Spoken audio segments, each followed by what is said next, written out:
मार्गे कोकणात उतरल रायगडावर जाण्यासाठी. संभाजी महाराज आहेत तिथं. शहजादे मुअज्जम, तुम कोकण होकर सीधा रायगढ़ पे कब्जा कर लो. हमें जो चाहिए वो वही है.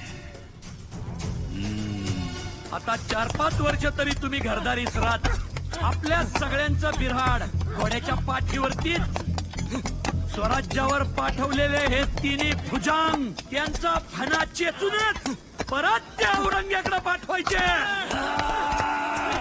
येऊ द्या त्याला. स्वराज्याच्या इतिहासात पहिल्यांदाच दक्षिणेतील हिंदू आणि मुसलमान एकत्र येऊन लढले उत्तरेतील मुसलमानांविरुद्ध. इस बार मरहट्टों के कंधे से कंधा मिलाकर आदिल शाही लड़ी. दक्कन के मुसलमान दक्कन के लिए लड़े, उनके साथ है.